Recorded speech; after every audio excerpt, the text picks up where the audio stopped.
किसी मर्द को औरत फील होने की वजह से औरत की जिन्स की तब्दीली करवाना ये इस्लाम और शरीयत में जायज़ नहीं है। ये जो बिल है ये कल पास नहीं हुआ, बल्कि ये बिल 2018 के अंदर जब हुकूमत जारी थी मियां मोहम्मद नवाज शरीफ साहब की, इसकी स्पोक्स पर्सन शीरी मज़ारी थी और इसको पेश करने वाले नवीद कमर साहब थे और इसको पास करवाने वाले यास सादक साहब थे। आप ये देखें कि तीनों मेन स्ट्रीम सेकुलर पार्टीज ने मिल के ये बिल पास करवाया। मौलाना फजलुर रहमान को सोशल मीडिया पे बहुत ज़्यादा तनकीद का सामना करना पड़ रहा है, उसकी क्या वजह समझते हैं? मैं ये समझता हूँ सबसे पहले तो ये तमाम उलमा की जो असम्बली में मौजूद है उनकी कुताही थी कि एक मर्द अपने आप को औरत लिखवा ले, और जब औरत लिखवा लेगा तो मर्द और औरत की तो शादी इस्लामी शरीयत और पाकिस्तानी लॉ में जायज़ है, गोया दो मर्द भी आपस में शादी कर लेंगे। अस्सलाम वालेकुम नाजरीन, मैं हूं आपका मेज़बान अली हमज़ा और आप देख रहे हैं नियो डिजिटल। नाजरीन, जैसा कि आप जानते हैं कि कल एक ट्रांसजेंडर एक्ट पास किया गया, उसके बाद सोशल मीडिया पर एक तूफ़ान बरपा हो गया। उसी सिलसिले में इस वक्त मौजूद हैं अल्लामा हशाम इलाही साहब के पास। इनसे जानते हैं कि इस बिल को पास करते हुए किन किन शरई पहलुओं को नज़रअंदाज किया गया और इस पूरे बिल में क्या क्या चीज़ें मुतनाज़ हैं। आइए इनसे बातचीत करते हैं। अस्सलाम वालेकुम। वालेकुम अस्सलाम। अल्लामा साहब कैसे हैं आप? अल्लाह का करम, अल्लाह का एहसान। अल्लामा साहब, सबसे पहले मुझे ये बताएं कि ये बिल है क्या और इसमें क्या क्या चीज़ें मुतनाज़ हैं? बिस्मिल्लाहिर्रहमानिर्रहीम। पहले मैं एक बात की इस्लाह करना चाहता हूँ कि ये जो बिल है ये कल पास नहीं हुआ, बल्कि ये बिल 2018 के अंदर जब हुकूमत जारी थी मियां मोहम्मद नवाज शरीफ साहब की, तो यास सादक ने, आपको पता है पर्सनल जो प्राइवेट बिल्स होते हैं वो कई मरतबा डिटेल से उनका मुतालिया नहीं किया जाता, तो उन्होंने फौरी मंजूर करवा लिया। इसकी स्पोक्स पर्सन शीरी मज़ारी थी और इसको पेश करने वाले नवीद कमर साहब थे और इसको पास करवाने वाले यास सादक साहब थे। आप ये देखें कि तीनों मेन स्ट्रीम सेकुलर पार्टीज ने मिल के ये बिल पास करवाया। अगरचे असम्बली के अंदर दीन पसंद, इस्लाम पसंद रहनुमा और मेंबरान मौजूद थे, लेकिन कोताही हो जाती है, किसी को तान और तशनी करना मकसूद नहीं है। जो आपने दूसरी बात की है कि बिल के अंदर शरी पहलू में क्या एतराज़ है और उलमा इसके ऊपर क्यों आवाज़ उठा रहे। बुनियादी तौर पे जो लफ्ज़ ट्रांसजेंडर है ना, ये बड़ा वसी मफहूम रखता है। हम ये चाहते हैं कि ट्रांसजेंडर की जो ट्रांसलेशन है उसको स्पेसिफाई कर लिया जाए, उसको मुख्तस कर लिया जाए कि वो सिर्फ हिजड़े, मुखन्नस, ख्वाजा सिरा के बारे में। अव्वल ये है नहीं है। ट्रांसजेंडर एक बहुत वसी टर्म है जो आप समझते हैं, बड़ी अच्छी तरह पढ़ा लिखा सारा तबका समझता है। उसके अंदर एक बात ये होती है, और इन्होंने बिल के अंदर भी लिखा एनी पर्सन, ओनली की जगह लिखा एनी, और एनी से मुराद ये है कि एक आम मर्द, एक आम औरत, मसलन एक आम मर्द है नॉर्मल, फिजिकली अब नॉर्मल की बात नहीं हो रही, वो हम बाद में बात करेंगे।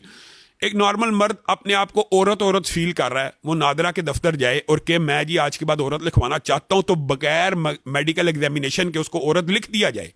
ये बताएं आप, ये कितनी बड़ी शैतानियत है कि जिस शरीयत के अंदर, मैं आपको रसूलुल्लाह सल्लल्लाहु अलैहि वसल्लम की चंद हदीस पेश करता हूँ।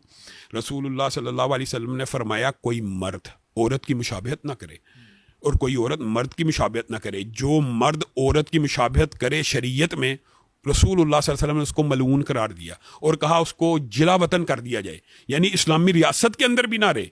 यानी एक मर्द औरत का लिबास पहन के ना फिरे, एक औरत मर्द का लिबास पहन के ना फिरे। अब बुनियादी तौर पे कुछ तंजीमें इंसानी हकूक़ की आवाज़ बुलंद करती हैं कि ये जी मौलवियों के इतराज़ है जी, ट्रांसजेंडर से मुराद सिर्फ मुखन्नस हैं जी, हिजड़े हैं, खुसरे हैं।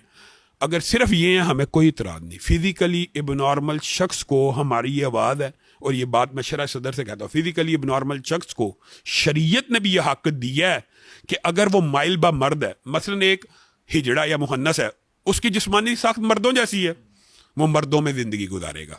शरीयत में भी यही हुक्म है, और वरासत के असूलों के तहत भी उसको वरासत मर्दों की मिलेगी।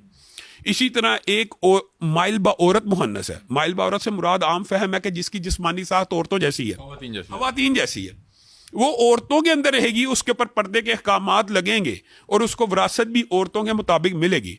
लेकिन ये क्या कि एक मुकम्मल औरत कल जाके कि मैं अपने आप को मर्द फील कर रही हूँ और वो मर्द लिखवा के विरासत में से मर्द का हिस्सा ले ले, ये मजाक है। ये कानून, शरीयत, आइन, दस्तूर, पाकिस्तान के आइन के अंदर ये बात लिखी है कि कुरान और सुन्नत सुप्रीम लॉ है। किसी मर्द को औरत फील होने की वजह से औरत की जिन्स की तब्दीली करवाना ये इस्लाम और शरीयत में जायज़ नहीं है। हाँ, जो माइल बा मर्द है वो अपने आप को मर्द लिखवा ले, हिजड़ा, हमें इतराज़ नहीं। वो हिजड़ा जो माइल बा औरत है, या मुहन्नस जो माइल बा औरत है, या ख्वाजा सरा माइल बा औरत है, वो लिखवा ले, कोई हर्ज नहीं। इसमें हम ये समझते हैं। दूसरी बात, एक और बात लोग हमारे पे इतराज़ करते हैं जी, ये शायद फिज़िकली इबनॉर्मल जो अशख़ास हैं उनको कबूल नहीं करते। शरीयत के अंदर उनके अहकामात मौजूद हैं और शरीयत में उनको इलाज की इजाज़त भी मौजूद है, बल्कि शरीयत इस मामले में इतनी वसी है कि आप हैरान रह जाएंगे कि एक बंदा, मिसाल दे रहा हूँ, एक बंदा नमर्द है, शरीयत में किसने कहा कि उसको इलाज की इजाज़त नहीं? ये हमारे पे इल्ज़ाम लगा रहे हैं जी इंसानी हकूक़ की, इलाज की इजाज़त है, इलाज की तो इजाज़त है। एक बंदा नमर्द है, वो इलाज करा के मुकम्मल मर्द बन जाए, एक औरत बांझ है, वो इलाज करा के मुकम्मल औरत बन जाए। लेकिन ये हमारे पे एलिगेशन लगाते हैं, बुनियादी तौर पे हम जिस चीज़ पे इतराज़ करते हैं वो ये है कि मर्द औरत ना बने। तो वो ये कहते हैं ये जी ना मर्दों को भी मुकम्मल मर्द नहीं बनना देना चाह रहे, और हम इस बात के ऊपर कोई इतराज़ नहीं करते। अलामा साहब, मैं आपसे पूछना चाहूँगा, जैसा कि आपने बताया कि ये बिल 2018 में पेश किया गया, अभी इस पे क्यों अचानक से क्या जंग छिड़ गई, अचानक से इसमें क्या पेशरफ्त हुई कि सोशल मीडिया पे एक तूफान बरपा हो गया? ये आपने बड़ा वैलिड क्वेश्चन किया। मैं ये समझता हूँ सबसे पहले तो ये तमाम उलमा की जो असम्बली में मौजूद है उनकी कोताही थी। सेनेटर मुश्ताक साहब से मेरी पर्सनल इस बारे में कई मरतबा बात हुई और उन्होंने मुझे बड़ा तफसीली, मैंने उनसे भी ये सवाल पूछा था कि आपने 2018 में आप मेंबर थे, तब आपने, उन्होंने फिर बताया कि मैंने तो तब ताज़ा हलफ लिया था, ताज़ा सेनेटर बना था, अभी तो मुझे कार्रवाई का पता ही नहीं था कि सेनेट की कार्रवाई कैसे चलती है। हुआ ये है, एक पर्सनल प्राइवेट मेंबर के बिल के तौर पे तब पेश किया गया और चूंकि इलेक्शन आ रहे थे ये दब गई बात। लेकिन अब जब सेनेटर मुश्ताक साहब ने इसके ऊपर एक तरमीमी बिल पेश किया है, ये उठा क्यों, आपका ये जो सवाल है, इसका क्रेडिट सारे का सारा सेनेटर मुश्ताक अहमद खान साहब को है। लेकिन मैं ये तवक्को रखता हूँ सेनेटर अब्दुल गफूर हैदरी साहब से, सेनेटर प्रोफेसर साजिद मीर साहब से, सेनेटर हाफिज अब्दुल करीम साहब से और तमाम मजहबी जमातों के रहनुमाओं से कि अब वो इस बिल के खिलाफ खड़े हो जाएंगे। जो पहली कुताही है, कुताही हो सकती है, लेकिन ये बड़ी संगीन नौयत की कुताही है कि खिलाफ इस्लाम, खिलाफ शरीयत इतना बड़ा बिल इस्लामी रियासत में, आप ये हैरान रह जाएंगे अली भाई कि ये बिल कई मगरबी मुमालिक में भी अभी पास नहीं हुआ, वहाँ पे भी, यानी आप ये देखें इस बिल के अंदर कितना बड़ा एक लूप होल है कि एक मर्द अपने आप को औरत लिखवा ले, और जब औरत लिखवा लेगा तो मर्द और औरत की तो शादी इस्लामी शरीयत और पाकिस्तानी लॉ में जायज़ है। गोया दो मर्द भी आपस में शादी कर लेंगे, दो औरतें भी, इसी बिना पे कि उसने अपने जो जेंडर है वो फीमेल लिखवा ली। ट्रांसजेंडर बुनियादी तौर पे जो इस्तिलाह है, इस चीज़ के ऊपर हमें एतराज़ है। अगर तो ये लिख देते ना कि ट्रांसजेंडर से मुराद सिर्फ फिजिकली इबनॉर्मल शख्स है तो हमें कोई इतराज़ ना होता। लेकिन चूंकि ये ट्रांसजेंडर अपने अंदर इस बात का मफहूम रखता है कि कोई एनी पर्सन जो मुकम्मल मेल हो, एनी पर्सन जो मुकम्मल फीमेल हो, वो सिर्फ ऐसे जैसे बैठे बैठे फील कर रही है जी मैं, और एक मर्द बैठा बैठा के मैं जी फील कर रहा हूँ मैं औरत हूँ, तो जाके मैं लिखवा लूँ। अल्लामा साहब, मैंने देखा है कि यहाँ पे कुछ लिबरल तबका है और वो अचानक से महसूस भी करने लग जाता है कि एक मुकम्मल मर्द अपने आप को औरत महसूस करने लग जाता है। हमने देखा है वो कपड़े भी उस तरह से पहनने लग जाता है और बाकी भी फिजिकल जो मामला आता है उसमें भी वो खतून बन जाता है।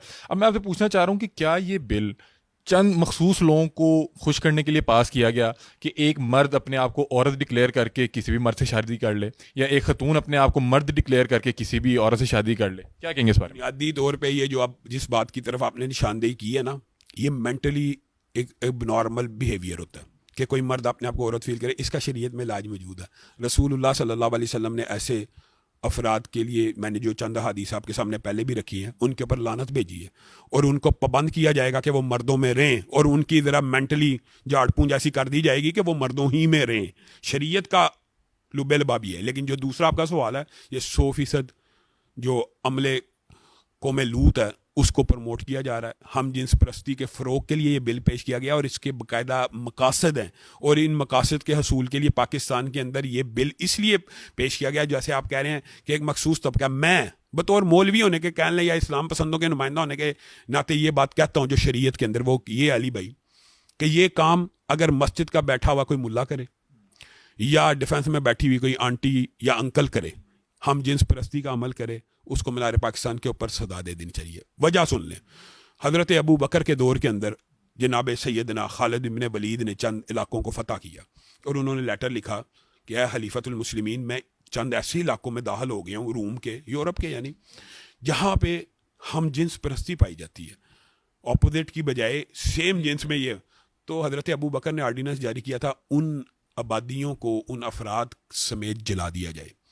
और जो कुरान पाक में कौम लूत की सज़ा है वो आपको पता कि संग बारी करके वो जो हरा भरा पूरे का पूरा एक पूरी वादी थी उसको बहरे मुर्दार में अल्लाह ताला ने मुंतकिल कर दिया। आज भी वो बहरे मुर्दार समझा जाता है। तो शरीयत के अंदर तो इस अमल की सज़ा बड़ी संगीन है और बड़ी संगीन नौइयत की है। तो हम सबको मुआशरे के अंदर ये अवेयरनेस फैलानी चाहिए।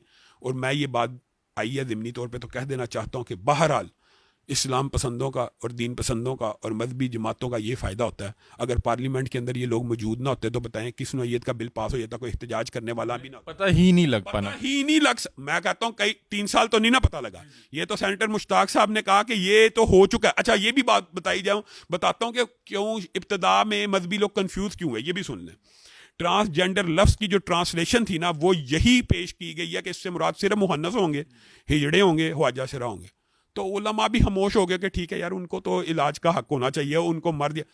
आप बात समझ। लेकिन जब नादरा का रिकॉर्ड सामने आया तो पता चला पाकिस्तान के मुकम्मल मर्दों ने अपने आप को औरत लिखवा लिया और पाकिस्तान की मुकम्मल औरतों ने अपने आप को मर्द लिखवा लिया। इसलिए सेनेटर साहब ने तरमीम पेश किया और बेसिकली बुनियादी तौर पे अब मौलाना फजलुर रहमान साहब से और दीगर मजहबी जमातों के रहनुमा इस बात के ऊपर मुत्तफिक हो चुके हैं कि अब सिर्फ तरमीम नहीं होनी, अब इस बिल को मुकम्मल तौर पर मुस्तरद कर दिया जाएगा। और अगर असम्बली में हमारे पास पावर नहीं भी होगी तो हम स्ट्रीट पावर के जरिए, एहतजाज के जरिए इस बिल के खिलाफ आवाज़ उठाएंगे और पाकिस्तान के तमाम मुसलमान खिलाफ शरीयत, खिलाफ कानून, खिलाफ पाकिस्तान के आइन किसी भी बिल को मंजूर नहीं कर रहे हैं। अच्छा अलामा साहब, मतलब कि अभी तरमीम पेश की गई है जिससे लोगों को पता चला कि ये बिल पास हो चुका है। बिल्कुल, ये बुनियादी तौर पर सेनेटर मुश्ताक साहब ने तरमीम ये की कि कम अज़ कम उन्होंने 2 बातें की हैं तरमीम के अंदर कि ट्रांसजेंडर के मानी को स्पेसिफाई कर लिया जाए और दूसरा उन्होंने कहा मेडिकल बोर्ड की शर्त लगा दी जाए।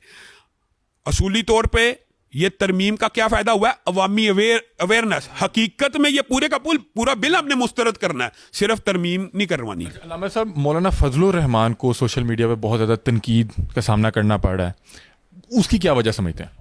उसकी बुनियादी वजह यह है कि मौलाना फजलुर रहमान साहब ने इस बिल के फौरी जब तरमीम आई है उसके बाद बयान नहीं दिया। लेकिन अल्हम्दुलिल्लाह अब तो मौलाना फजलुर रहमान ने इसको पाकिस्तान के कानून और पाकिस्तान के निज़ाम और पाकिस्तान के आइन के खिलाफ बगावत करार दे दिया। देर आए दुरुस्त आए। बुनियादी तौर पे मैं ये समझता हूँ कि जब कोई ऐसा बंदा अमले बद करता है कि जिससे लोगों को तवक्को या उम्मीद नहीं होती, वो ज़्यादा प्रमोट होता है और ये बात होनी भी चाहिए। जैसे हज़रत उमर ने अपने बेटे के बारे में कहा था, अगर तू ये हरकत करेगा तुझे दुगनी सजा दूंगा। तो मस्जिद में बैठा हुआ अगर कोई मुल्ला ये अमल करे उसको सबसे पहले फांसी पर लटका देना चाहिए, क्योंकि उसकी दोहरी जिम्मेदारी, एक तो उसने इस्लाम का मजाक उड़ाया, दूसरा उसने शायरिल्लाह मस्जिद में बैठ के ये काम किया, तीसरा उससे ये तवक्कुआत नहीं है। तो बुनियादी तौर के अंदर जो इस अमल में मुलव्वस कारी हों, मौलवी हों, मुल्ला हों, हम तो ये कहते हैं, देखें हमारा तो मुतालबा उनको पहले मीनार पाकिस्तान पे लटका दिया जाए, उनको पहले लटका दिया जाए। लेकिन जब हम ये मुतालबा करेंगे तो कैपिटल पनिशमेंट वाले मोमबत्ती माफिया खड़ी हो जाएगी और वो कहेंगे जी इस्लाम में कैपिटल पनिशमेंट बड़ी सख्त है जी, नहीं होनी चाहिए। तो आप ये बताएं रेप की जो अभी आपने बात की है, इस्लाम में क्या शरी सज़ा है? उसको कत्ल कर दिया जाए, नहीं कत्ल कर दिया जाए। रेप की ज़ना बिर रज़ा की सज़ा जो है वो कोड़े, लेकिन जो रेप करता है वो तो सज़ाए मौत है उसकी। तो मुझे मुल्ला हो, लिबरल हो, कुछ भी हो, कोई भी हो, तो वो जो रेपिस्ट है उसको अगर हम मुतालबा करते हैं कि हमारे साथ मिल के ये मोमबत्ती माफिया जो फेमिनिज्म के नारे लगाती है, किसी बच्ची के साथ रेप हुआ तो हमारे साथ मिले ना, उसको फांसी पे लटकवाएं, वो आगे से इस तरह का अमल भी हो जाता है। और अगर मुजरम को इबरत का निशान ही नहीं बनाया जाएगा तो जुर्म रुकेगा कैसे? जुर्म कैसे रुकेगा? बहुत शुक्रिया जी। तो नाजरीन, ये थे अल्लामा हिशाम इलाही, अपनी राय से आगाह कर रहे हैं, बता रहे हैं कि ये बिल तो 2018 में ही पास हो चुका है और अब जो सोशल मीडिया पे ये जंग छिड़ी है वो इसलिए छिड़ी है कि इस बिल के अगेंस्ट तरमीम लाई जा रही है। और बता रहे हैं कि मौलाना फजलुर रहमान को इसलिए तनकीद का निशाना बनाया जा रहा है कि फौरी तौर पर उनकी तरफ से कोई रिएक्शन नहीं आया था। इनका कहना यह है कि ये जो हम जिन्स परस्ती है, इस्लाम में इसकी कतन इजाज़त नहीं है। कोई मुल्ला करे, कोई लिबरल करे, कोई अंकल करे, कोई आंटी करे, उसकी जो है फौरी तौर पे सज़ा दी जाए। अपनी राय से कमेंट सेक्शन में ज़रूर आगाह कीजिएगा। तब तक के लिए अपने मेज़बान अली हमजा को दीजिए इजाज़त। अल्लाह हाफ़िज़।